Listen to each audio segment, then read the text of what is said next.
धन्यवाद धन्यवाद धन्यवाद देते हैं प्रेमी पिता परमेश्वर। प्रभु जी, हम आपके पावन चरणों में आते हैं, तमाम गलती अपराधों के लिए क्षमा मांगते हैं। आज आप हमसे वचनों के द्वारा बातें करने जा रहे हैं।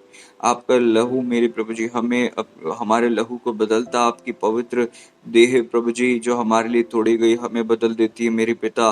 ओ खुदा, आपके मेरे पिता परमेश्वर प्रभु जी, ओ खुदावन प्रभु जी, उपस्थिति मेरे पिता, आपकी आशीष हमें जब मिलती है खुदा, हम बहुत ऐसे ब्लेस्ड होते हैं मेरे पिता। आपने अपना लहू बहाकर अपनी देह हमारे लिए दे दी, और प्रभु जी पवित्र मेज में पिता परमेश्वर प्रभु जी आप हमें शामिल करने वाले परमेश्वर हैं। हम प्रार्थना करते हैं हर एक को जो भूखे अभ्यास से मेरे पिता तृप्त हों, और केवल वे ही जो मेरे पिता परमेश्वर प्रभु जी जो आपकी इच्छा के अनुसार हैं खुदावंद प्रभु जी, चुने और ठहराए हुए लोग, आज अपेक्षित लोग, वे लोग जो सीमित हैं, वे लोग जो मेरे पिता तैयार हैं और जिनकी आत्मा अपेक्षित है, अभी जो तैयार हो चुके हैं खुदा प्रभु जी वचन सुनने के लिए, हम प्रार्थना करते हैं उनकी आप सहायता करें, उनकी आप मदद करें राजा। ओ पिता, आपकी महिमा के लिए आप मुझे इस्तेमाल करने जा रहे हैं, मैं धन्यवाद देता हूँ। सारी आदर और महिमा प्रभु जी हम आपके पावन चरणों में रखते हैं, अपने आप को हम्बल करते हैं, नम्र और दीन करते हैं। हम प्रार्थना करते हैं प्रभु पवित्र आत्मा परमेश्वर जी प्रभु जी आप मुझे इस्तेमाल कीजिएगा, आपके नाम की तारीफ मेरे जीवन से हो, हमारे जीवन से हो खुदा। हर एक सुनने वाला ब्लेस्ड हो, वरन जो सुनेंगे भविष्य में जब भी आपकी आशीष उन्हें मिले, आपका अनुग्रह उन पर उतरे, आपकी आजादी उनके ऊपर आए। प्रभु यीशु मसीह जी के नाम में दुआ को मांगते हैं। प्रभु जी का धन्यवाद हो आज के इस दिन के लिए, आज के समय के लिए, आज की इस घड़ी के लिए।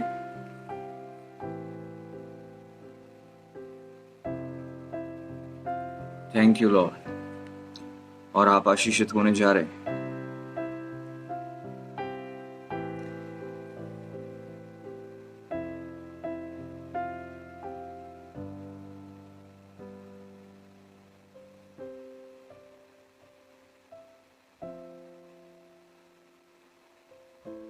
Thank you, Lord.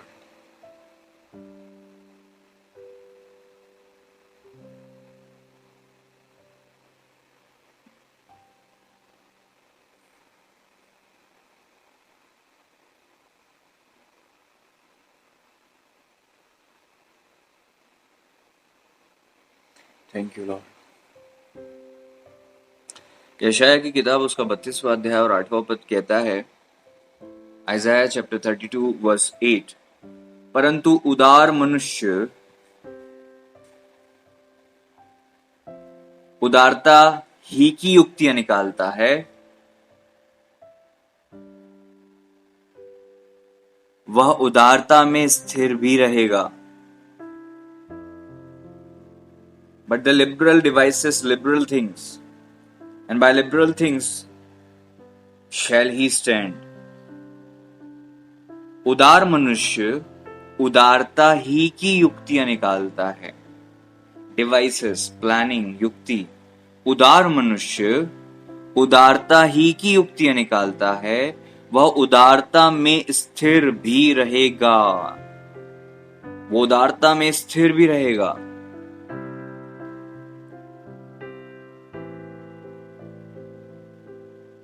ऊपर अगर आप पढ़ते हैं तो यहां पर लिखा हुआ है,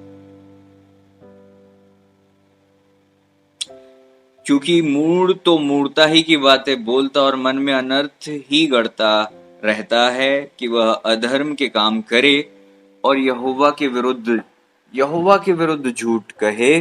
भूखे को भूखा ही रहने दे और प्यासे का जल रोक रखे। छली की चालें बुरी होती हैं, वह दुष्ट युक्तियां निकालता है और दरिद्र को भी झूठी बातों में लूटे, कि जब तक वे ठीक और नम्रता से भी बोलते हों। उदार मनुष्य के विषय में प्रभु का वचन कहता है, और हमें यह देखने की जरूरत है हमारे जीवन में उदारता का स्तर किस स्तर और पायदान पर है, किस लेवल की है ना उदारता हमारे जीवन में पाई जाती है, क्योंकि जैसे ही हमारी विचार होते हैं वैसे ही हमारे प्लान्स होते हैं, वैसे ही हमारे एक्शंस होते हैं, वैसे ही हमारी डीलिंग्स होती हैं। मूर्ता, जो मूड है मूर्ता की बातें बोलता है, छली है वो छल और दुष्टता की युक्तियां निकालता है। लेकिन उदार मनुष्य की तुलना की गई है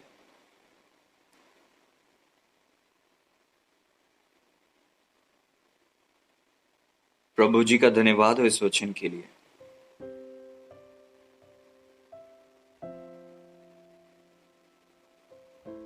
हालेलुया। उदार मनुष्य, कहीं उदार मनुष्य। प्रभु हमें आप उदार बनाएं। हालेलुया। उदार, है ना। उदार का अपोजिट क्या होता है? कंजूस। उदार का, है ना, उल्टा क्या होता है?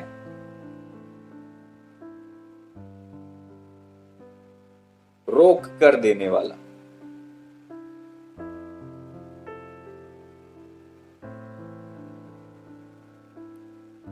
और यहां पर जब ये वचन हो रहा है तो आपको इससे सीखना पड़ेगा। 5वां पद कहता है, मूड फिर उदार ना कहलाएगा और ना कंजूस दानी कहलाएगा। उदारता, ये सारी जो हमने पद पढ़े उसमें से जो सबसे मुख्य पद है जिसपे हमें पूरा ध्यान केंद्रित करना है वो ये है कि उदार मनुष्य उदारता ही की युक्तियां निकालता है और वह उदारता में स्थिर भी रहेगा। उदारता का मतलब ये नहीं होता है कि आप ज्यादा उदार और दानी बन जाओ तो आप लुट जाओगे। वचन कहता है वो स्थिर रहेगा, वो उदारता में ही स्थिर रहेगा।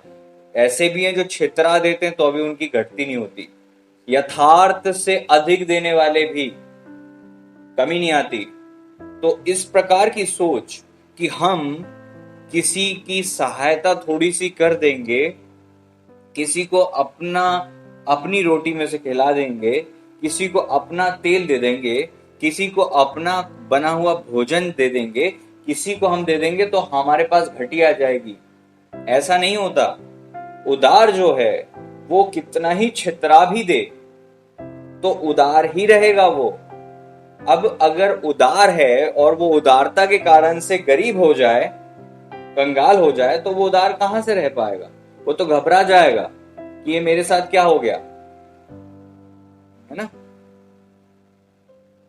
लेकिन वचन कहता है वो उदारता में कई लोग ऐसे होते हैं जो, एक गवाही मुझे याद आती है, प्रभु के दास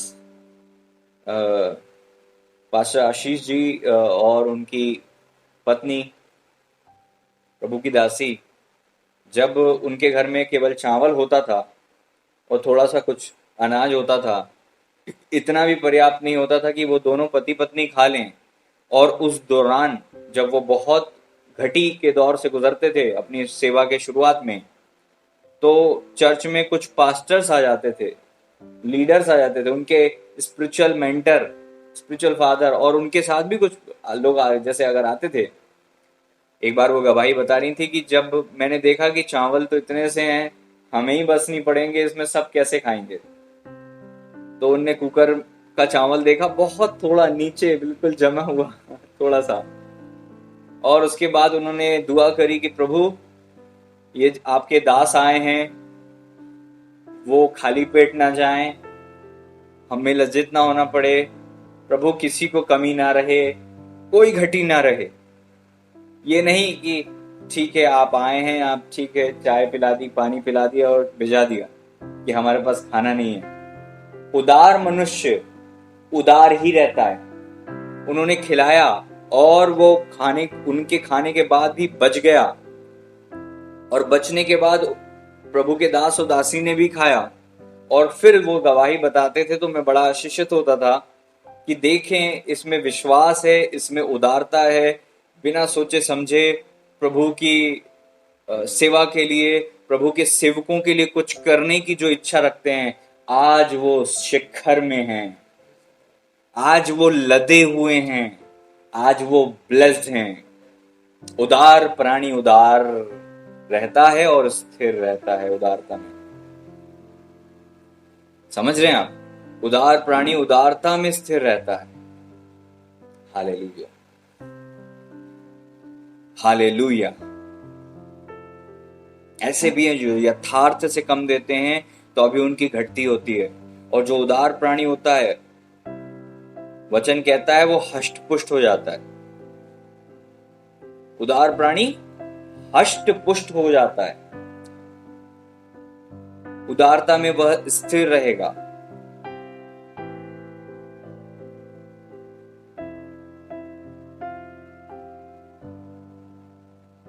एक समय आया जब तंबू बनाने की बात थी, तंबू बनाया जा रहा था। उस वक्त में परमेश्वर जी ने मूसा जी से कहा, जितने लोग हर्ष से देना चाहें, जितने लोग हर्ष से देना चाहें, निर्गमन में आपको मिलता है, केवल उन्हीं से लेना। जितने लोग हर्ष से देना चाहें, जितने लोग आनंद से देना चाहें। एक बहुत बड़ा अंतर है जनसमूह में, बहुत बड़ा अंतर है। पुराने जमाने में जब दान हुआ करते थे, भेंटें हुआ करती, तो इतना इकट्ठा होता था कि मना करना पड़ता था कि अब बस करो, जरूरत से ज्यादा हमारे पास आ गया है। और आज हम देखते हैं कि हमारी चर्चेज, हमारी कलीसिया में व्यवस्था, चर्च में की व्यवस्था, चर्च में म्यूजिक सिस्टम की व्यवस्था, इंस्ट्रूमेंट्स की व्यवस्था, बैठक व्यवस्था, और जो डेकोरेशन की व्यवस्था है, साज सजावट है। आज हम अपने घरों को बहुत अच्छा करते हैं और चर्च के लिए हमारी वो सोच नहीं है।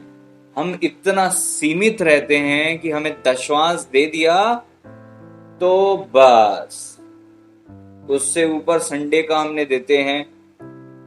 कुछ लोग देते हैं, नहीं देते।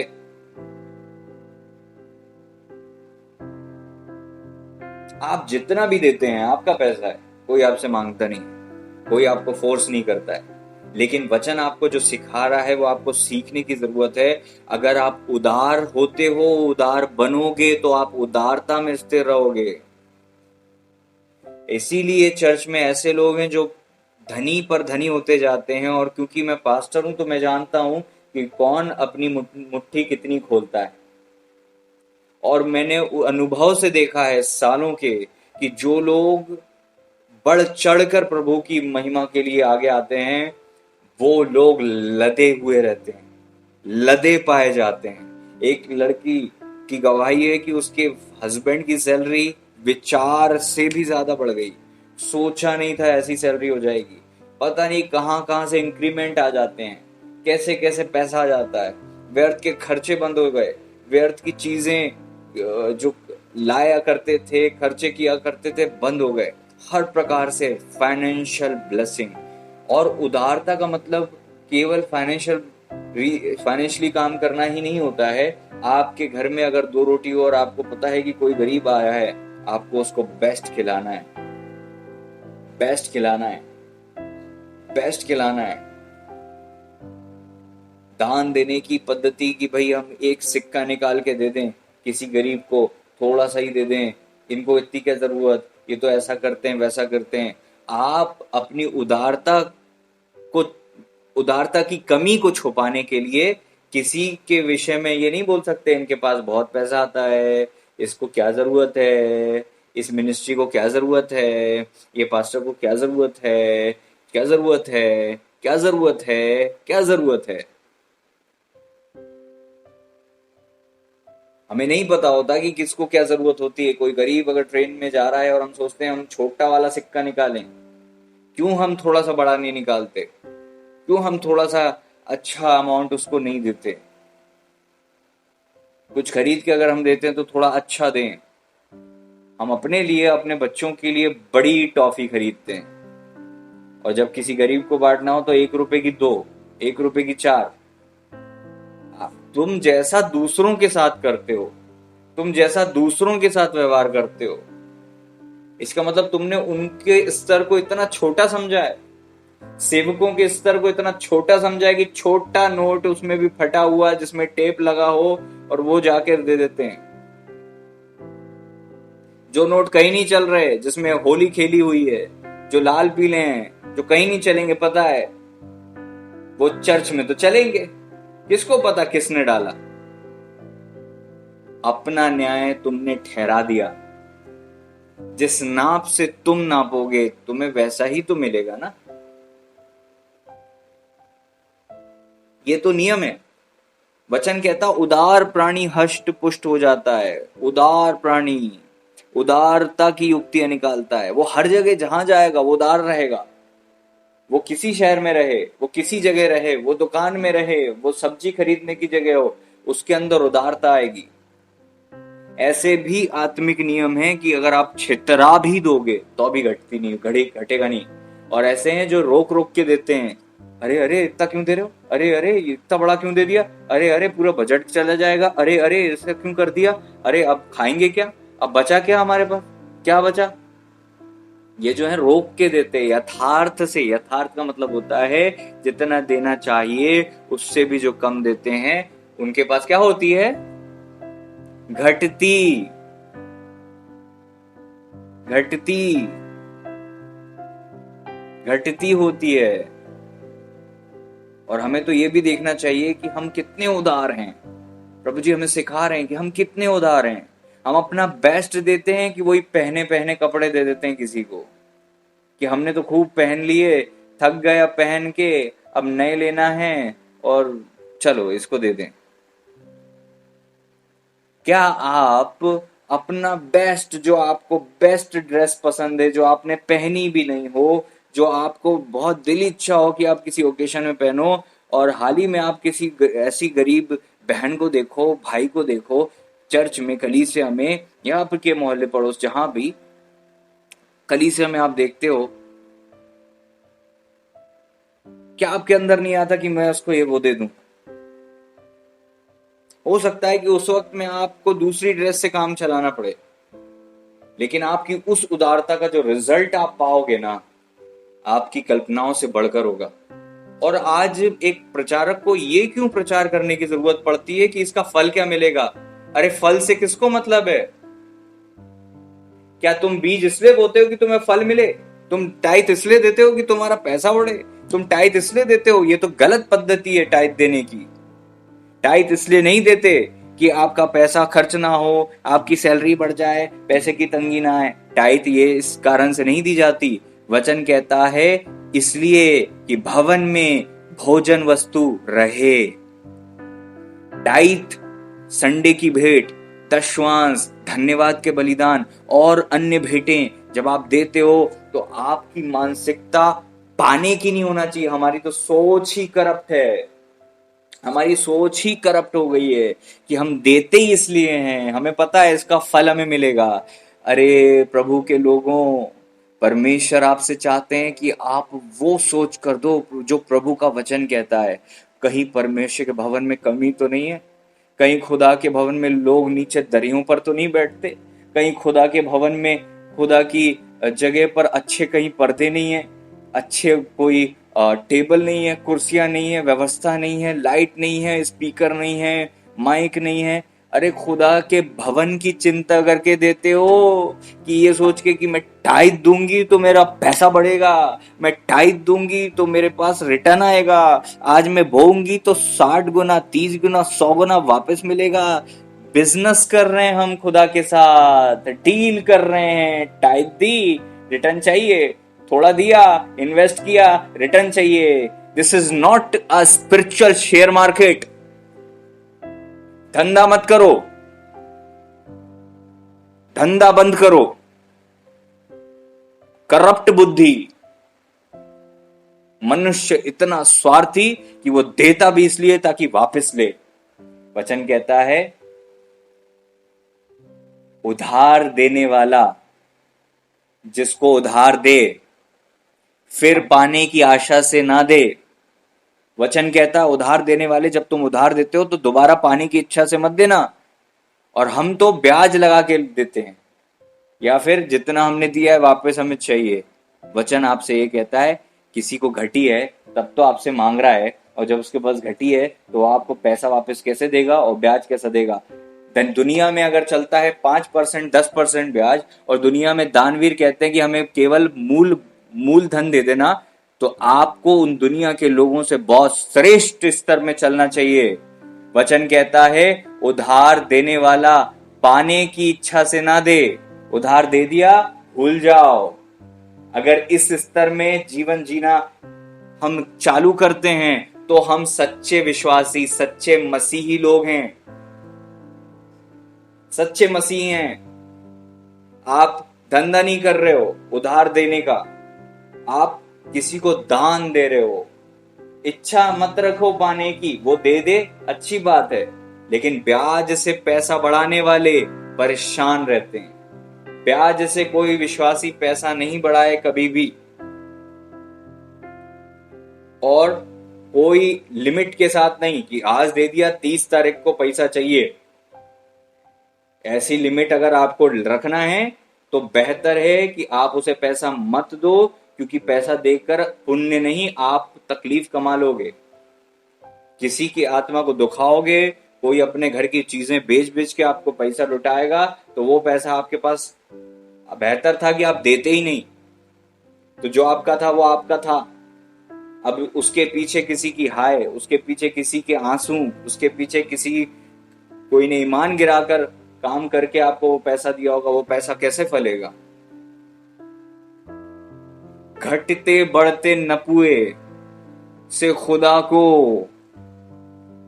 घृणा है। घृणा का मतलब होता है बहुत ज्यादा चिढ़, सहन नहीं होता। जहां पर लगता है कि टाइथ में आया पैसे में है, जैसे XYZ अमाउंट 0.5 पैसे है ना, तो हम क्या करते हैं, वो 5 पैसे भूल जाते हैं। हम ये नहीं करते कि वो 5 पैसे की जगह 1 रुपए उसमें बढ़ा के टाइथ में 1 रुपए दे दें। सैलरी आई है, उसमें कुछ पैसे आए हैं, और वो हम सोचते हैं कि ये तो एक कुछ पैसे हैं, उसमें से 1 रुपए हम नहीं बढ़ा सकते। कि अगर 10-15 पैसे हो रहा है अमाउंट, जब आप उसको 10% डिवाइड करते हो तो होता है 0.15 आता है, 0.50 आता है, 0.25 आता है, 0.15 आता है, 1.5 आता है। तो उसको क्योंकि मैं पास्टर हूं, मैं देखता हूं, लोगों को देखता हूं, मैं भी देता हूं, और मैं लोगों को देखता हूं कि आपने वो 5 पैसे बचा लिए क्या? आप उस 5 पैसे की जगह 1 रुपए ऊपर नहीं कर सकते थे? आपको नहीं लगता कि कहीं आप गलत तो नहीं कर रहे हो कुछ? आपको लगता है वो 15 पैसे छोटी चीज है? बैलेंस गड़बड़ है। बैलेंस होता है। आप बैंक आपका 15 पैसे भी नहीं छोड़ता, और आप अपनी टाइथ का 15 पैसा बचाते हो। आपने बैलेंस खराब किया। कैसी सोच है, कैसी विचित्र सोच है हमारी, कैसे विचित्र हम प्राणी हैं, किस प्रकार की संकुचित मानसिकता से घिरे हुए हैं। कुछ लोग तो टाइट देते हैं तो वो अंदाजे से दे देते हैं, अंदाजे से टाइट चली गई। क्या हिसाब है? कम हो गया तो आपका ही नुकसान है भाई। ये मैं अपने लिए प्रचार नहीं कर रहा हूं, प्रभु जी ने जो मुझे वचन दिया है मैं वो बोल रहा हूं आज, वो बोल रहा हूं आज मैं। हमने भी अपने हाथों को जब जब किसी प्रकार से गलती करके रोका, या किसी ने भी रोका, आपने घटी देखी ही होगी। ऐसा हो ही नहीं सकता कि आप घटी में नहीं रहे हो। आपने तंगी देखी होगी। इसलिए उदार बनो। परमेश्वर के बच्चे उदार होते हैं। वो यहाँ पर हाय तो नहीं करते। 2 वक्त की रोटी अगर आपके पेट में जा रही है डेली, तो आप आशीषित हो, सफल हो और सबसे सुखी हो। आप अपने पैसे को बैंक में बढ़ाते हुए देखने से उससे कोई फायदा आपको नहीं होना है। बस एक नंबर है जो आपको दिखाई देता है कि XYZ अमाउंट, उस पैसे को बैंक यूज करता है। भला होता आप ईमानदार रहते, दानी होते, उदार होते, गरीबों की सुधि लेते, अपने पड़ोसियों की सुधि लेते, कलीसिया में गरीब भाई बहनों की सुधि लेते। मैं नाम नहीं बताऊंगा। क्रिसमस का टाइम था, एक दास के पास स्वेटर तक नहीं था। एक दास अपने ही चर्च का, स्वेटर नहीं था। तो एक अन्य जाति परिवार को बस ये चिंता हुई। चर्च के विश्वासी की बात नहीं कर रहा हूं, एक दूर रहने वाला अन्य जाति परिवार जो समर्पित भी नहीं है, they are not even baptised, they are not filled with the Holy Spirit, even they are not talking in tongues. Those believer are thinking about those servants of God. They are not servant, they are servant of God. Hallelujah. तो उस सेवक को उन्होंने hoodie खरीद के दी, floor, और वो floor पहन के वो उन्होंने क्रिसमस सेलिब्रेशन को अटेंड किया। और अगर वो नहीं देते तो सब अपने अपने चमकते हुए कपड़े में आकर चले जाते, वो दास कांपता रहता। धन्य है वो परिवार जिसने उस दास की सुधि ली, किसी भी रीति से वो अपना प्रतिफल नहीं खोएगा। इसमें दुख की बात क्या है पता है? यही चीज कोई कलीसिया का करता तो वो धनाढ्य होता, वो ब्लेस्ड होता। हमारे पास नेता आकर दान देते हैं, हमारे पास नहीं, मतलब एक जनरल बात है, चर्चेज में बड़े बड़े नेता आकर दान देते हैं, और जो आशीषें वो पास्टर और कलीसिया के भंडार की ब्लेसिंग रिलीज होती है उनके ऊपर, वो जाकर अन्यजाति बने रहते हैं, वो जाकर अपने कामों में लगाते हैं। अरे हमको लगता है कि कोई आ जाए और दान दे दे और हमारे जेब से पैसे नहीं निकले। परमेश्वर ने व्यवस्था ऐसी ही बनाई है कि आप जो दोगे आप आशीष दोगे। चर्च का चीज चर्च में ही होनी चाहिए, ताकि चर्च की ब्लेसिंग कोई दूसरा अन्य जाति लेकर ना जा सके। आपको नहीं लगता कि एक पास्टर के पास आकर दूसरा व्यक्ति, कहीं से भी आते हैं, कोई भी सेवक या विश्वासी या फिर कोई अन्य जाति, और वो बड़ा अमाउंट देते हो, पास्टर उसके लिए दिल से दुआ करता और वो धनाढ्य हो जाता है। एक ऐसी अन्य जाति परिवार जो करोड़ों रुपए में आज डील करते हैं, उनके पास आटा होता था वो भी मांगा हुआ जिससे वो खाते थे, बच्चों को वो गीले चावल करके खिला देते थे, लाइट बंद करके। आज करोड़पति हैं जिनके पास कितनी जमीन है। ये वो लोग तो है जो सेवक उनके घर से खाली नहीं जाते थे। आज मैं प्रीच मेरे लिए नहीं कर रहा हूं, ना किसी भाई के लिए कर रहा हूं, प्रीचिंग आपके लिए है, सीखना आपको है। This is for you. कि वो लोग को इसी कुछ ही वर्षों में करोड़पति होते हुए देखा है ना। एक नेता, एक दूर का व्यक्ति आकर, मेरे से किसी ने कहा कि हम आपके चर्च में ऐसा कर देंगे। वो अन्य जाति तो नहीं है, लेकिन वो कैथलिक परिवार से हैं, कैथलिक परिवार। वो कहते कि हम आपके चर्च में, आप बताओ हम क्या करवा दें आपके चर्च में, हम अच्छे बाथरूम की व्यवस्था कर दें, आप पूछ लो सेंटर में, आप जैसा बोलोगे, जितना पैसा बोलोगे हम सेंड कर देंगे, जितना पैसा बोलोगे हम सेंड कर देंगे। मैं सोच रहा था कि ये इसकी लाइफ तो निकल पड़ी, ये आशीषित होने से नहीं रोक सकता उसको कोई। और वो लॉकडाउन के टाइम में जब लोगों की सैलरी घट रही थी और लोगों को रिजाइन दे रहे थे लोग, वो स्टेट का हेड बनने लगा, उसकी सैलरी जो थी प्लस होने लगी, वो ब्लेस्ड होने लगा। मैंने देखा कि ये जो ब्लेसिंग आज उस चर्च वाले को मिली है, ये किसी और चर्च में जाने की बजाय इस चर्च में मिलती अगर कोई ऐसा दिल रखता। लेकिन हमारे चर्च में जो अनुग्रह पास्टर के ऊपर है, उससे रिलीज होने के लिए या कलीसिया के ऊपर है, कलीसिया के खत्तों में जब हम डालते हैं तो वो जो अनुग्रह हम पर आता है, वो कोई और डालकर उस अनुग्रह को अपने ऊपर लेकर चला जाता है। और हम जब गवाही आती है कि किसी ने बड़ा दान दिया तो हम ताली बजाकर धन्यवाद देते हैं। रोना चाहिए कि काश मैं वो व्यक्ति होता, काश मेरा परिवार इतना आशीषित होता, काश मेरा घराना आशीषित होता, कहीं मेरी भेंट की जगह उसने तो भेंट नहीं दे दिया, वो अनुग्रह जो मुझे चाहिए था कहीं वो तो नहीं ले गया। वचन कहता बढ़ना है हमें तो बढ़ चढ़कर करना है, हर्ष के साथ, आनंद के साथ, और ये सोचते हुए कि ये प्रभु की सेवा के लिए लग रहा है। मैं तो लायक नहीं था कि मैं खुदा की सेवा के लिए थोड़ा सा भी अपनी मुट्ठी खोलूं, तो मैं आज अनुग्रह को प्राप्त किया हूं कि मैं खुदा की सेवा के लिए आगे बढ़ रहा हूं। मुझे मिले नहीं मिले उससे फर्क नहीं पड़ता। 2 वक्त की रोटी मेरे पेट में हमेशा गई है और जाती रहेगी। जंगली शोषणों को प्रभु पहनाते हैं, कौओं और चिड़ियों को खिलाते हैं। हमारा मूल्य उनसे बढ़कर है। हमें डील करने की जरूरत नहीं है कि थोड़ा हमने दिया अब रिटर्न ला के दीजिए। हमें डील करना बंद करें। चिंता करें भवन की, चिंता करें खुदा के खादिमों की, चिंता करें आपके कलीसिया के गरीब बच्चों की, जो सेम ड्रेस जो पिछले साल क्रिसमस पे पहनी थी सेम रिपीट करते हैं। आपकी आंखें क्यों बंद हैं? क्यों नहीं देखते आप अपने कलीसिया में उन तंगी से भरे हुए लोगों को? मैं देखता हूँ किसी बच्चों के पास पैसे नहीं होते, मोजे खरीद के देते थे, आज वो मेरे लिए वो मोजे कीमती हैं। जब कोई गरीब थोड़ा सा भी देता है, 1 रुपए का सिक्का, मुझे एक व्यक्ति ने बहुत पहले गरीबी में से दिया था, उसका वो नोट मैंने आज तक खर्च नहीं किया, आज तक रखा हुआ मेरे पास।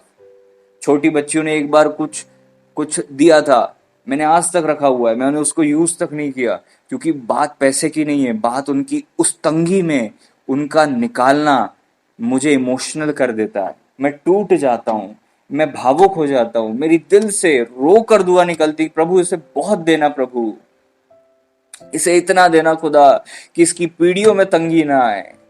इसने अपनी घटी में से दिया, लोग तो गड्डियों में सोते हैं और नाप नाप के छोटा नोट निकाल कर देते हैं, और ये इतनी तंगी में अपने बच्चों की फीस दे देते हैं, अपने घर में किराने का पैसा रखा हुआ वो दे देते हैं। ये लोग धन्य हैं, और उनके लिए जब ब्लेसिंग रिलीज होती है तो उनके खेत बढ़ जाते हैं, उनका अनाज बढ़ जाता है, उनकी सैलरी बढ़ जाती है, वो घर उनका 1 मंजिल से 2 मंजिल हो जाता है, उनकी गाड़ियां नहीं आ जाती हैं, उनके बच्चों के पहनावे का स्टैंडर्ड बदल जाता है। और आज गवाह हूं मैं इस बात का, हम सेवक गवाह हैं, क्योंकि हम तो दिन रात इन्हीं चीजों में रहते हैं और देखते हैं।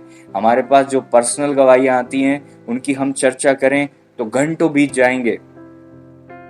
आज वचन आपसे कह रहा है, उदार प्राणी, उदार मनुष्य उदारता ही की युक्तियां निकालता है। उदार उदार बजट की चिंता नहीं करता। मैं नहीं कह रहा हूं कि आप बजट ना बनाएं, मैं नहीं कह रहा हूं आप सेव ना करें, मैं नहीं कह रहा हूं कि आप ये सब ना करें। अगर आप मैनेज नहीं करते किसी भी चीज को तो दो गड़बड़ है। लेकिन कंजूसी क्यों? यथार्थ से कम देना क्यों? आंखें बंद क्यों कर लेते हैं जब किसी की कमी होती है? किसी कोई हमारे सामने रोता है, गिड़गिड़ाता है, किसी की लाइफ में कोई घटी हम देखते हैं तो हम क्यों चुप रहते हैं? हम क्यों थाम लेते हैं अपनी मुट्ठी? हम क्यों उदार नहीं बनते? वचन कहता है उस समय के लोगों ने इतना बढ़ चढ़कर हिस्सा लिया कि इतना इकट्ठा हुआ कि सेवकों को कहना पड़ा, याजकों को, कि बस अब बंद करो, बस राजा को कहना पड़ा, सुलेमान राजा को, अब बस करो, इतना हो गया है, जरूरत से ज्यादा तुमने दे दिया है। Hallelujah, hallelujah. एक छोटा सा देश ऐसी भावना रखता था खुदा के लिए। वचन कहता है वो धुन रखते थे खुदा के लिए। हम उनकी कमियों को देखते, हम उनकी क्वालिटीज को जिस दिन देखने लग जाएंगे तो हम अपने आप से कंपेयर ही नहीं कर सकते उन्हें, जो खुदा के लिए धुन रखते हैं। वचन कहता है निर्गमन 25 का 2 पद, इजरायलियों से यह कहना कि मेरे लिए भेंट लाएं। किसके लिए लाएं? देकर वापस मिले इसलिए लाएं, मेरे लिए। प्रभु ने कहा मेरे लिए। क्या कहा प्रभु ने? मेरे लिए भेंट लाएं। और क्या लिखा है? इजरायलियों से यह कहना कि मेरे लिए भेंट लाएं, और जितने अपनी इच्छा से देना चाहें उन्हीं, केवल वही, उन्हीं सबों से मेरी भेंट लेना। प्रभु को वो भेंट नहीं चाहिए जो दुखती नस से दी गई हो, जिसमें अंदाजे से दी गई हो, जो ऐसे ही दे दी गई हो। कहने का मतलब है पेन के साथ दी गई हो, अरे यार निकल ही नहीं रहा, छूट ही नहीं रही, मुट्ठी नहीं खुल रही, ऐसी भेंट नहीं चाहिए। हर्ष से, स्वेच्छा के साथ। वचन कहता है, यहां पर लिखा हुआ है 25वें अध्याय के ही हम एक और पद को पढ़ेंगे। यहां पर लिखा हुआ है,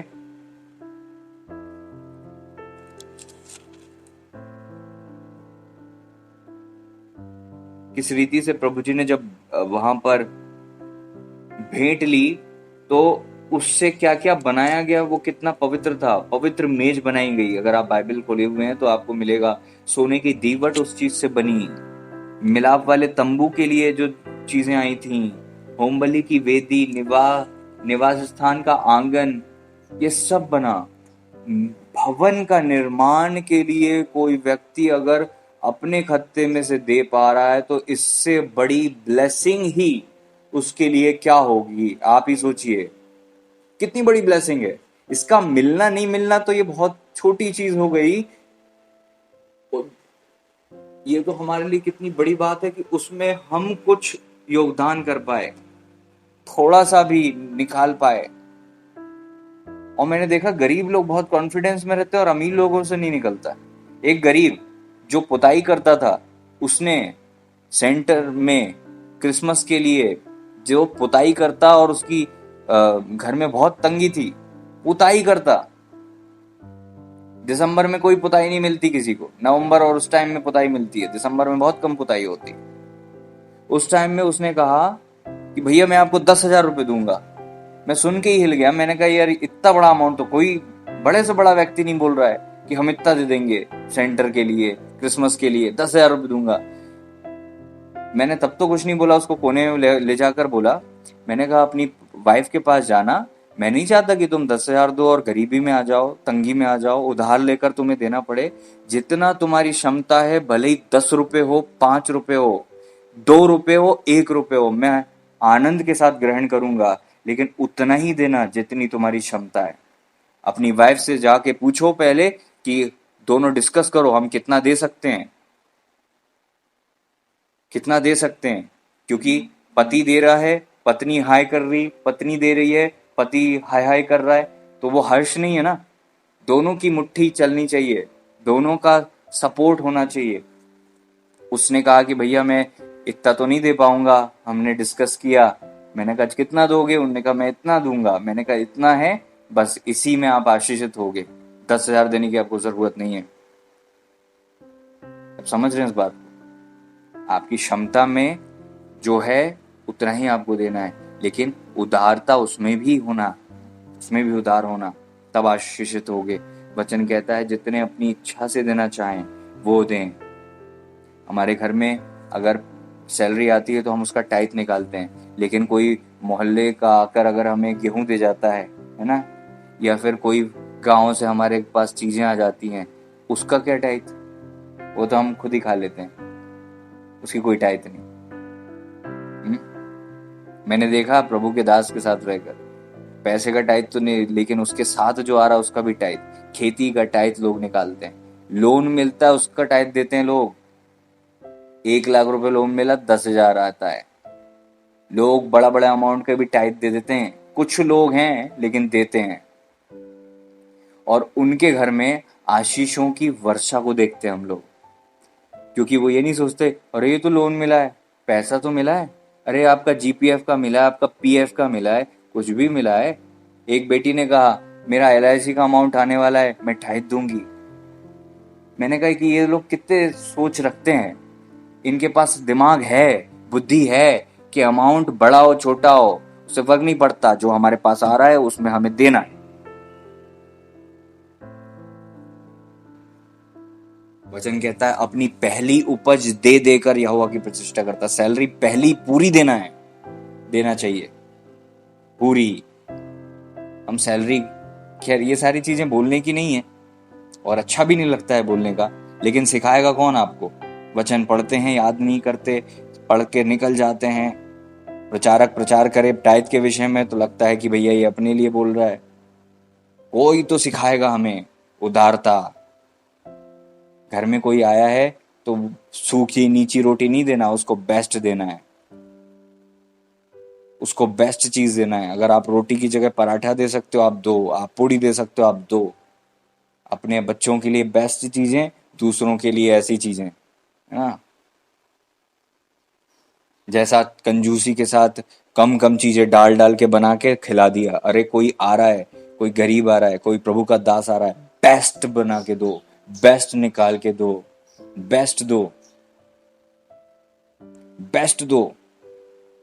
आपका बेस्ट जाना चाहिए, आपका बेस्ट जाना चाहिए। मैंने देखा इसकी आशीष, इसलिए मैं आपको बता रहा हूं, आप तब बदलोगे, तब परिस्थितियां बदलेंगी, तब आपका जीवन बदलेगा, तब आपके खत्ते भरेंगे, तब आपका जीवन ब्लेस्ड होगा। और अकाल में भी आप बहुत आयत से लदे हुए रहोगे और काटोगे। पुराना अनाज रखा रहेगा और नया आता रहेगा।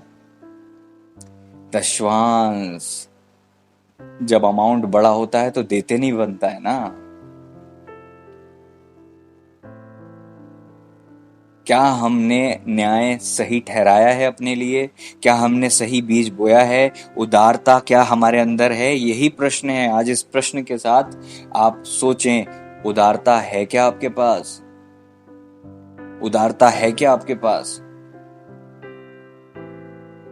सैलरी का निकालना ही बड़ी बात हो जाती है, तो लोन का निकालना तो संभव नहीं है ना? कैसे दे सकते हैं हम? हमारे रिश्तेदार ने हमें पैसा दे दिया, हमारे घराने वालों ने पैसा दे दिया, हमने एफडी तोड़ी थी उसका आया, हमने कुछ भी किया था, क्या उसमें हम ईमानदार हैं? क्या उसमें हम ईमानदार हैं? अगर ये प्रचार किया जाता कि हम कितना देते हैं, तो हम तो खोल खोल के प्रचार करते आपको कि मैं खुद स्वयं कितना देता हूँ। लेकिन ये सारी बातें गुप्त है, मेरे और खुदा के बीच में है, क्योंकि मैं आपको नहीं देता, ना आपको बताने के लिए देता हूँ। और इससे कोई किसी को मतलब नहीं होना चाहिए। आपके और खुदा के बीच की बात है। वचन कहता है वे मेरे लिए भेंट ले आए। हमने ऐसे सेवकों को देखा है जिनके जूते में नीचे छेद था और आज प्लेन से नीचे नहीं चलते। इसी जनरेशन में दुआ करके निकलते थे, जूते में छेद होते थे, दोपहर में लपट में जाते थे, साइकिल भी नहीं होती थी, पैदल जाते थे।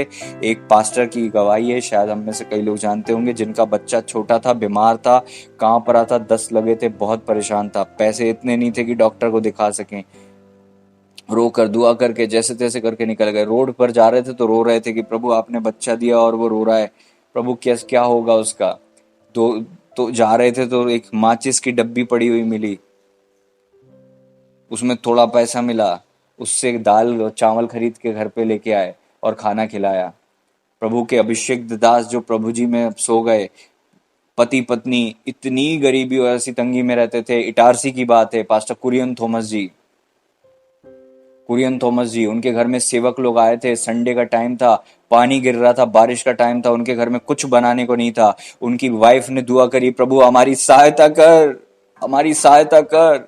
जब एक सेवक आता है किसी सेवक के घर में, तो वो समझते हैं कि इसका महत्व क्या है, समझते हैं कि ये कितना बड़ा अनुग्रह है, समझते हैं कि हमारे घर में कौन आ गया है। हालेलुया। उन्होंने कहा कि प्रभु हमारी सहायता कर। जब उनके घर के सामने पानी भरा हुआ था, छोटा थोड़ा सा पानी भर जाता है, एक बड़ी मछली उनके गेट खोलते ही से उन्हें मिल गई तैरती हुई। नॉर्मल घर के सामने किसी के बड़ा मछला टाइप को भी नहीं आता है। परमेश्वर ने कैसे स्वर्ग से गिराकर उसे प्रबंध किया था हम नहीं जानते। जिंदा मछली पानी में तैरती हुई उनके घर के डायरेक्ट सामने उन्हें मिली। उनने उठाई, साफ की, बनाया और उनने सेवकों को खिलाया। ये वो सेवक थे जिनकी आज पीढ़ी अमेरिका में रहते हैं। उनकी पीढ़ी के पास कितने बाइबल कॉलेजेस हैं, कितने बड़े बड़े अनाथालय और कितने बाइबल क्या क्या है, हम तो खुद भी नहीं जानते। 300 सेवक, मैंने सुना था हर साल 300 सेवक, 300 पास्टर उनके बाइबल कॉलेज से पास होकर निकलते हैं, जिनके पास इतना नहीं था कि वो एक अच्छा भोजन खिला सकें। प्रभु ने उनको विश्वास देखकर ऐसे मछली दी और उनने खुदा का कितना धन्यवाद दिया होगा। मेरे गेट के सामने जिंदी मछली भेजने वाले खुदा, मैं आपकी आराधना करती हूँ। विधवा ने उस नबी को खिलाया। नबी ने कहा बस जब तक अकाल नहीं घटेगा तब तक तू भरपेट खाएगी। और खाने में क्या था? मैदा। मैदा कब खाते हैं हम? जब पकवान बना रहे होते हैं। उसके बाद तेल। मैदा और तेल जब इतना बढ़ गया तो क्या खाए होंगे? पराठे ही पराठे। अकाल में लोग सोच रहे होंगे हम क्या खाएं क्या नहीं खाएं, और उनके घर में पराठों की खुशबू आती होगी। जब तुम में से कोई इन छोटे से छोटे सेवकों को एक कटोरा ठंडा पानी पिलाता है, वो किसी भी रीति से, कितना सीरियस है ये मैटर ना, किसी भी रीति से उसका प्रतिफल नहीं खोएगा। क्या वचन है! एक कटोरा ठंडा पानी अगर आप पिलाते हो, आपको प्रतिफल मिल गया, और किसी भी रीति से नहीं खो सकते आप उसका प्रतिफल। क्यों? क्योंकि वो जो सेवक हैं प्रभु के लिए, प्रभु की दृष्टि में बहुत खास हैं। हम तो सेवकों को पैसे से तोलते ना, प्लेन से आए हैं तो प्लेन वाला अमाउंट, साइकिल से आए हैं तो साइकिल वाला अमाउंट।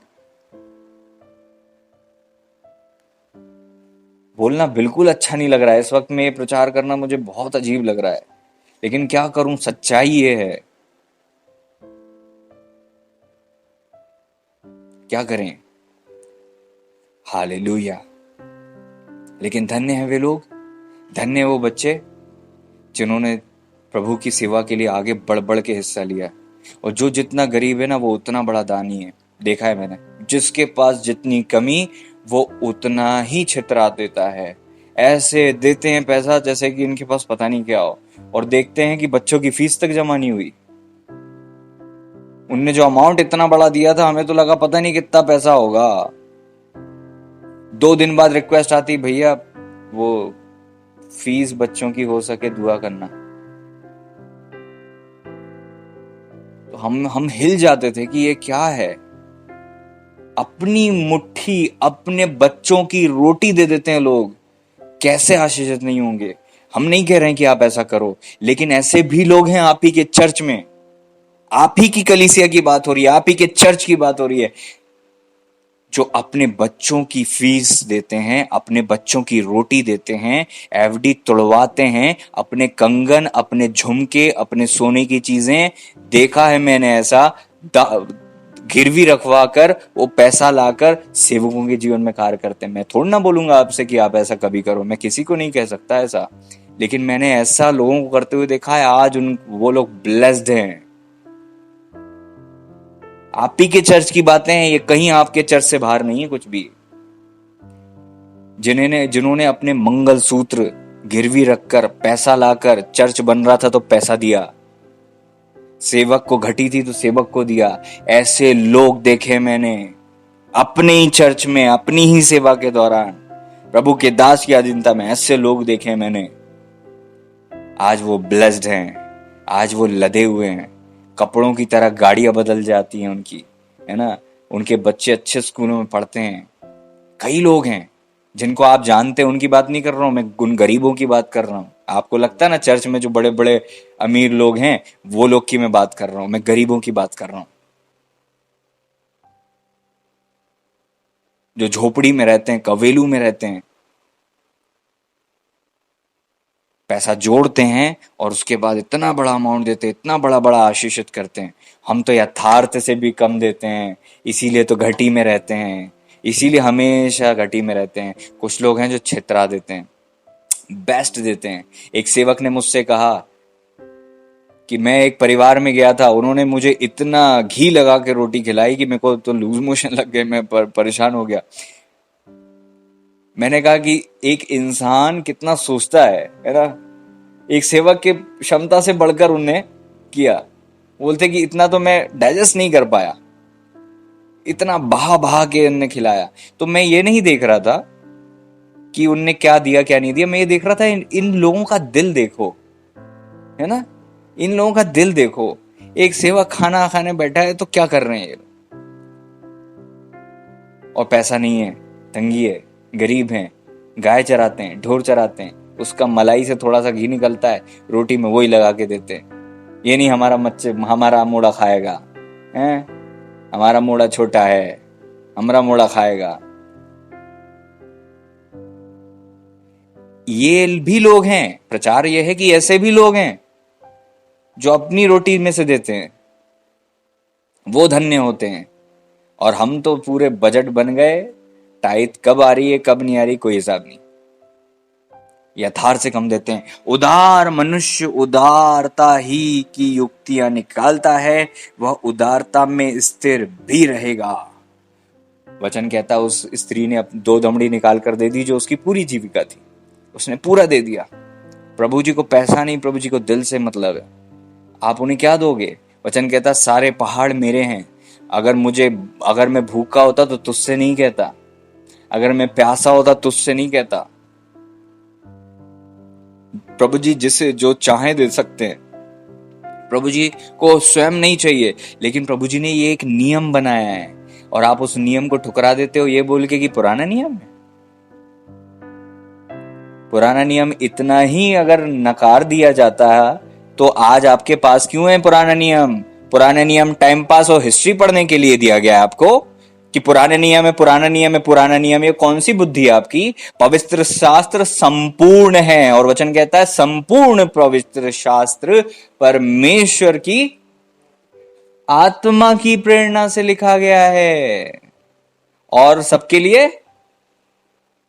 लाभदायक है, उद्धार पाने के लिए जरूरी है। मेरे लिए नया पुराने नियम में कोई अंतर नहीं है।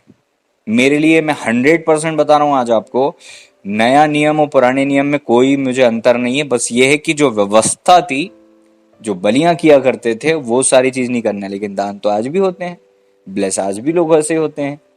प्रभु ने जो चीज बताई, तो ये पवित्रता और अपवित्रता में अंतर समझने के लिए आपको बताया गया है।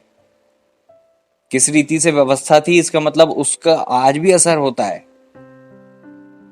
व्यवस्था खत्म हो गई का मतलब ये नहीं होता कि व्यवस्था गलत थी और अब खत्म हो गई। व्यवस्था खत्म नहीं हुई, पूरी हुई, और प्रभु ने पूरी की, क्योंकि हम पूरा नहीं कर पाए। 3000 साल मनुष्य नहीं पूरा कर पाए, इसलिए प्रभु ने पूरी की। तो व्यवस्था जरूरी थी, जरूरी है। आज भी व्यवस्था के ही निमित्त, व्यवस्था के ही तहत प्रभु का लहू पवित्र भवन में हमारे लिए विनतियां करते हैं। उस लहू से हमें क्षमा मिलती है। तो व्यवस्था कहां खत्म हो गई? बस यह है कि अनुग्रह से उद्धार हुआ, हमारे कर्मों से नहीं हुआ। अंतर यह है, हमारे कर्मों से नहीं उद्धार हो रहा है, हमें अनुग्रह से उद्धार मिल रहा है। हमें पुराना नियम नहीं है, है ना? पुराना नियम है तो एलिया के बारे में पढ़ना छोड़ दो। पुराने नियम है तो आप उत्पत्ति पर क्यों ध्यान देते हो? क्या फर्क पड़ता है आदम और हव्वा कौन थे? पुराना नियम है तो आज भी वो जो श्राप आदम हव्वा के जीवन में थे, क्यों आते हैं यहाँ पे? प्रभु में आके हमें मेहनत करना छोड़ना तो नहीं पड़ता। मेहनत की कमाई आज भी करते हैं, स्त्रियां आज भी उस पीड़ा से ग्रसित हैं, उद्धार सबने पा लिया है। उसके बाद क्यों? तो पुराना नियम तो हट गया ना, सब मिटा दो, नया नया नियम पढ़ो बस। किसने तुम्हें बताया ये बात? किसने? अपनी मन मर्जी से चलने लगे। अरे आपके कलीसिया का पास्टर, परमेश्वर ने उसे अभिषेक देकर उसे ठहराया है। अगर वो प्रचार कर रहा है और वो बाइबल से कर रहा है और वो बाइबल की बातें बोल रहा है, तो आपको उसको मानना है, अपनी बुद्धि नहीं चलाना है कि नया नियम से बोल रहा है कि पुराने नियम से बोल रहा है। हम ओवर स्मार्ट हो गए। नए नियम के दौर में चेलों के पास उत्पत्ति से मलाकी तक किताब थी, बाकी नए नियम की किताब तो चेलों ने, सेवकों ने लिखी। तो वो लोगों के लिए क्या था? जब प्रभु जी ने आए तो प्रभु जी ने कहा, प्रभु जी ने उनको बताया, लोगों ने उद्धार पाया। पुराने नियम पढ़ते थे, पुराने नियम पढ़ते थे। पौलुस सेवा और विश्वास में आए, पुराने नियम पढ़ते थे। यूहन्ना, याकूब, पतरस, यूहन्ना, ये सब लोग पुराने नियम पढ़ते थे। वहां प्रभु के बारे में लिखा था, वहां से सीखते थे। वो नए नियम के लोग थे ना, नए नियम के सेवक थे, उसके बाद भी पुराने नियम सीखते थे। और हम लोग स्मार्ट हो गए, हमने पुराने नियम को बॉयकॉट कर दिया, हमने पुराने नियम को कह दिया पुराना नियम है। अब प्रचारक भी इतने प्रेशर में कि जो पुराने नियम से प्रचार कर रहा हूं उससे मिलता जुलता मुझे नए नियम से भी ढूंढ के बताऊं इन लोगों को। तो पास्टर्स भी को भी कहना पड़ता है, ये नए नियम में लिखा है, ये नए नियम में लिखा है, ये नए नियम में लिखा है। मूर्तों के सामने बलि की हुई वस्तुओं से दूर रहना नए नियम में लिखा है, गला घुटनों के मांस से दूर रहना नए नियम में लिखा है। तो आपको प्रूव करना पड़ता है। क्यों ऐसा है मेरे प्रियो? ऐसा नहीं होना चाहिए हमारी लाइफ में। We have to be very serious. पुराना नियम नया नियम नहीं होता। पुराना नियम भी परमेश्वर का वचन है, नया नियम भी परमेश्वर का वचन है। प्रभु ने कहा ना पूरा हुआ, तो क्या पूरा हुआ? जो पुराने नियम में लिखा था वो पूरा हुआ, है ना? पुराने नियम में जो लिखा था वो पूरा करने के लिए प्रभु जी आए, और अब आपके लिए पुराने नियम का महत्व ही खत्म हो गया। पुराना नियम हिस्ट्री हो गई, और जो पढ़ना है बस नया नियम पढ़ना है। नो, गलत है, बिल्कुल गलत सोच है। ऐसा नहीं होता। बाइबल पूरी है, पूरी बाइबल परमेश्वर का वचन है, पूरी बाइबल मेरे लिए है। जितनी स्पिरिचुअल मैच्योरिटी मैंने प्राप्त की, और सबसे ज्यादा अगर मैंने कुछ पढ़ा है तो पुराने नियम पढ़ा है। जितना डीप नॉलेज में मैं गया हूं, पुराने नियम से गया हूं। कंप्लीट पुराने नियम पढ़ चुका हूं मैं, पन्ने से पन्ने तक, पन्ने से पन्ने तक। पुराना नियम हमारे लिए ब्लेसिंग है, वो परमेश्वर का वचन है, और अगर वहां जो लिखा है वो हमें मानना है। व्यवस्था में हमें बलिदान नहीं करना, व्यवस्था में हमें खतना नहीं करना, व्यवस्था में हमें वेदी के आगे ऐसा नहीं करना। लेकिन अब वो सारी चीजें आत्मिक रीति से हो गई, अब मन का खतना हो गया, आत्मिक वेदी लगने लगी। समझ रहे हैं आप? तो भी अगर आप ये बोलकर कि पुराना नियम, नया नियम, नया नियम, और मुलाकिम में जो लिखा हुआ वो है, तो आप सब लोग फिर ये सब देना बंद कर दो, तो आपको नहीं लगता सेवा कैसी होगी? मैं तो आपको प्रीच कर सकता हूं। वचन में लिखा हुआ है, लोगों ने अपनी पूरी संपत्ति बेच के दासों के चरणों में डाल दिया। ये पूरे नए नियम में लिखा हुआ है ना? पूरा पैसा बेचकर दासों के चरणों में डाल दिया। पौलुस कहते हैं कि तुम्हारी उदारता को देखकर मैं प्रसन्न हूं। पौलुस कहते हैं कि तुम जो बढ़ चढ़कर हिस्सा लेते हो, उससे कलीसियाओं की मदद होती है, उससे सेवकों की मदद होती है। ये जहाज के साथ जाते थे, जगह जगह जाते थे, तो इनको धन की जरूरत होती थी। कलीसियाएं एक दूसरे का पैसा इकट्ठा करके दूसरी कलीसियाओं को, जो गरीब कलीसियाएं थी, वहां पर दिया करती थी। अपने भाई बहन जो दूसरे देश में हैं, कलीसिया में दिया करते थे, इकट्ठे कर करके। आज भी आपके बच्चों के पास जो रेड बॉक्स आते हैं, वो छोटे छोटे 2 साल 3 साल के बच्चे अमेरिका से भिजवाते हैं आपके पास। जो ओसीसी के रेड गिफ्ट्स आते हैं क्रिसमस पे, वो पेरेंट्स नहीं देते हैं, ऑब्वियस है पेरेंट्स देते हैं, लेकिन बच्चों के इमोशंस के साथ वो चीज आती हैं। बच्चे लोग अपनी गुल्लक में इकट्ठा करते हैं पूरे साल भर, और नवंबर में, अक्टूबर में वो चीजें वो निकलता है। सारे चर्च के लोग अपने अपने बच्चों के द्वारा वो चीजें भिजवाते हैं, और वो बच्चों दूसरे गरीब कंट्रीज, गरीब मतलब इंडिया, अफ्रीका, जो गरीब माने जाते हैं, है ना, तो उन लोगों के लिए देते हैं, जो स्लम में रहते हैं, जो झुग्गी झोपड़ी में रहते हैं, उन गरीबों के लिए, कि हम लोग तो अच्छा अच्छा खाएंगे, पहनेंगे, ओढ़ेंगे, वो लोग बेचारे वही रहेंगे, तो हम उनको गिफ्ट दें। उन गरीबों को करते हैं, और फिर हम कहते हैं वो महाशक्ति हैं, हम कहते हैं वो आशीषित हैं। इतने मिशनरीज को वो भेजते हैं, इतना बड़ा अमाउंट वो भेजते हैं, अपने बच्चों तक को बचपन में से सिखाते हैं कि देना सीखो, देना, लेने से देना धन्य है।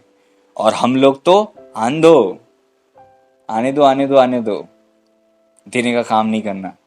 ऐसी गलती हमारे जीवन में अगर आज है, प्रभु जी ने आज आपसे मुझसे बातें की है, तो ये गलती को सुधार लेना आज से, क्योंकि प्रभु चाहते हैं कि आपकी चर्च की ब्लेसिंग आपके ऊपर रिलीज हो, और जो आप देते हो उसमें आपका योगदान हो प्रभु की सेवा में, आपका योगदान हो प्रभु के भवन में।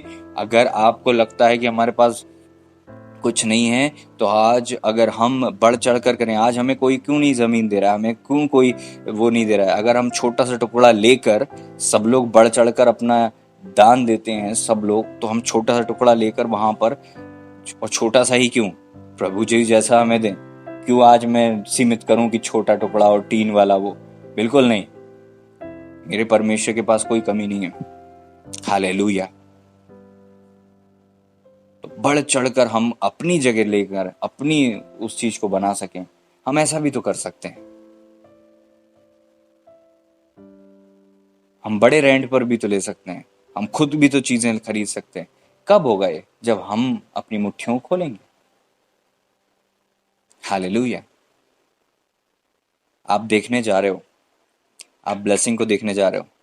मैं कह रहा हूं आप अपने जीवन में ब्लेसिंग को देखोगे तब जब आप दोगे, लेकिन आप चर्च में तो ब्लेसिंग को देखोगे ही। अब आप जितने भी सुन रहे हो, सुन लीजिए, आप अपने चर्च में ब्लेसिंग को देखोगे, कलीसिया के स्तर को, कलीसिया में चीजों को आते हुए देखोगे आप। हालेलुया। और कलीसिया ब्लेस्ड होगी, और जितने लोग आगे आते हैं प्रभु की सेवा के लिए आगे आते हैं, वो सब भी ब्लेस्ड होंगे, वे सब लोग आशीषित होंगे। इसलिए बढ़ चढ़ कर हिस्सा लें, बढ़ चढ़ कर प्रभु की सेवा के लिए दें। आज हमारे पास खुद का गिटार नहीं है, आज हमारे पास खुद का ड्रम नहीं है, आज हमारे पास खुद का कुछ भी नहीं है, एक भी माइक नहीं है हमारे पास, एक स्पीकर नहीं है चर्च का, कुछ दरियां हैं, है ना, चेयर नहीं है, ये नहीं है, वो नहीं है। कितनी कमी है, जगह नहीं आराधना करने की, कमी ही कमी है। और मैं किसी से मांगता नहीं हूं आगे से, है ना।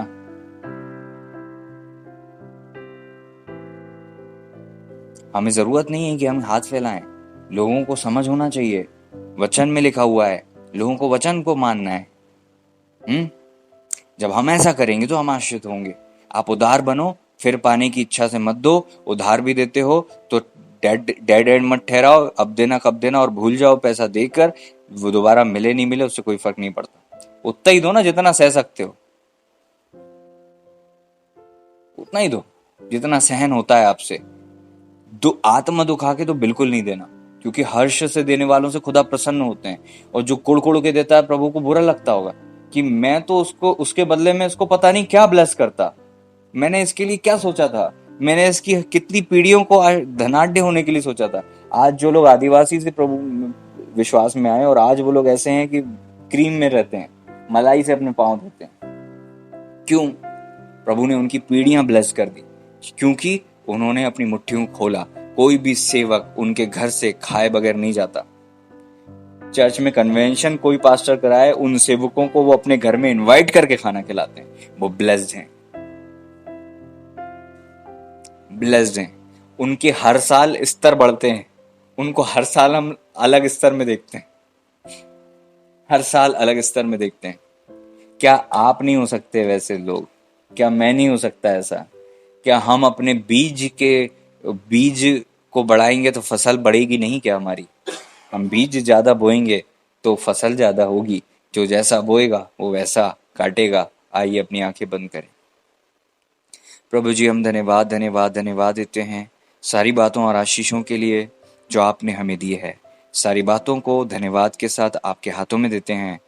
जो भी प्रभु जी आज बोला गया, लोगों ने सुना, आशीषित हों, अनुग्रह पाएं। शत्रु जो उनके मट्ठी को कस लेता, उनके पिता परमेश्वर पैसे को व्यर्थ खर्च करता, ये इसलिए होता है क्योंकि हम देते नहीं। वचन कहता है भारी श्राप पड़ा है प्रभु, भारी श्राप पड़ा है।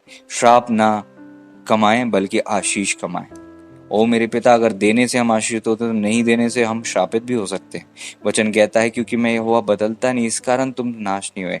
अपने पुरखाओं के दिनों से तुम मेरी विधियों से हटते आए हो और उनका पालन नहीं करते। तुम मेरी ओर फिरो, मैं तुम्हारी ओर फिरूंगा, सेनाओं के प्रभु का यही वचन है।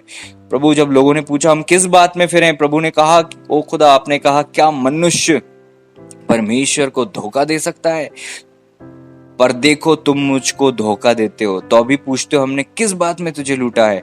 दशमांश और उठाने की भेंटों में परमेश्वर को हमने लूटा है। और प्रभु आपका वचन कहता है मलाकी 3 अध्याय के 9वें पद में कि तुम पर भारी श्राप पड़ा है क्योंकि तुम मुझे लूटते हो, वरन सारी जाति ऐसा करती है। दशमांश भंडार में ले आओ, ऐसा करके मुझे परखो कि मैं तुम्हारे लिए आकाश के झरोखे खोलता हूं कि नहीं। कई लोग आज कहते हैं खुदा प्रभु जी कि हम आश्रित नहीं हैं। आपका वचन कहता है प्रभु, तब सारी जातियां तुमको धन्य कहेंगी और तुम्हारा देश मनोहर देश होगा। सेनाओं के प्रभु का यही वचन है, सेनाओं के यहोवा का यही वचन है। यह आपका वचन है, मेरा वचन नहीं है लॉर्ड। आपने जो पहले पुराने नियम में कह दिया कि आज वो आप बदलते हैं, बिल्कुल नहीं।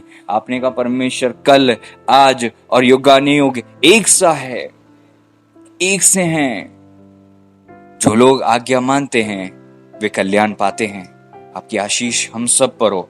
और मैं दुआ कर रहा हूं जितने सुनने वाले हम सब उदार बन जाएं, हम सब उदार बन जाएं और अपनी अपनी क्षमता में जितना हर्ष के साथ हम दे सकते हैं हम आगे बढ़ें चर्च के लिए।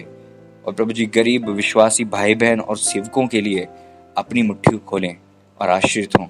आने वाले दिन अकाल के हो सकते हैं, लेकिन जो विधवा को आपने पराठे खिलाए प्रभु जी, हम विश्वास करते हैं हम भी अकाल में पराठे खाएंगे, हम भी अकाल में प्रभु जी ब्लेस्ड होंगे। ओ मेरे पिता, हम धन्यवाद देते हैं जाने अनजाने में गलती अपराधों के लिए जो हमसे हो गई, चूक वचन या कुछ भी चीज किसी को बुरी लगती है तो खुदा लोग उसे पिता शिक्षा और प्रभु जी डांट और मरहम लगाकर मानकर सुन लें, ग्रहण करें। उसे मुंह में तो कड़वा लग सकता है लेकिन पेट में मीठा हो जाएगा। हम प्रार्थना करते हैं कि सब आशीषित हों, ग्रहण करें वचन को, ब्लेस्ड हों और आज ही से आपकी इच्छा को पूरा करें और आपकी सेवा करें, ताकि आपका नाम महिमा पाए, ताकि आपका नाम आदर पाए। सारी महिमा भी, आदर भी, मान सम्मान, गौरव, प्रतिष्ठा आपकी है। आपके पावन चरणों में हम अपने आप को समर्पित करते हुए प्रभु यीशु मसीह जी आपको धन्यवाद देते हैं, धन्यवाद देते हैं प्रभु पवित्र आत्मा परमेश्वर जी, आपने मुझे इस्तेमाल किए, धन्यवाद देता हूँ। आप अपने बच्चों को बहुतायत से ब्लेस करें, इनका हफ्ता भर आशीषित हो, इनके खत्ते भरे पूरे आशीषित हो, और वचन की जो आशीष, जो वचन आज प्रचार किया गया उसकी आशीष को देखें और आशीषित हो मेरे पिता। ओ मेरे पिता परमेश्वर प्रभु, आपका वचन कहता है खुदा, जैसे प्रभु जी पौलुस जी ने कहा, मेरे पिता जो बातें बोते हैं तो वो उसकी कटनी भी काट सकते हैं मेरे पिता। आज हम प्रार्थना करते हैं जैसा ये बोते हैं आशीषित हो, काटें और ब्लेस हो, हफ्ता भर आशीषित हो। प्रभु यीशु मसीह जी के नाम में हम आपको धन्यवाद देते हैं, हृदय की गहराई से प्रभु यीशु मसीह जी के नाम में मांगते हैं, आमीन। अब हमारे परमेश्वर पिता का प्रेम, पुत्र प्रभु यीशु मसीह जी का अनुग्रह और प्रभु पवित्र आत्मा परमेश्वर जी की गहरी संगति और सहभागिता हम सभी विश्वासी गणों के साथ प्रभु जी के दूसरे आगमन तक वर्णिवानी होती रहे, आमीन। हाथ उठाकर प्रभु को धन्यवाद दें। धन्यवाद ईश्वर, धन्यवाद।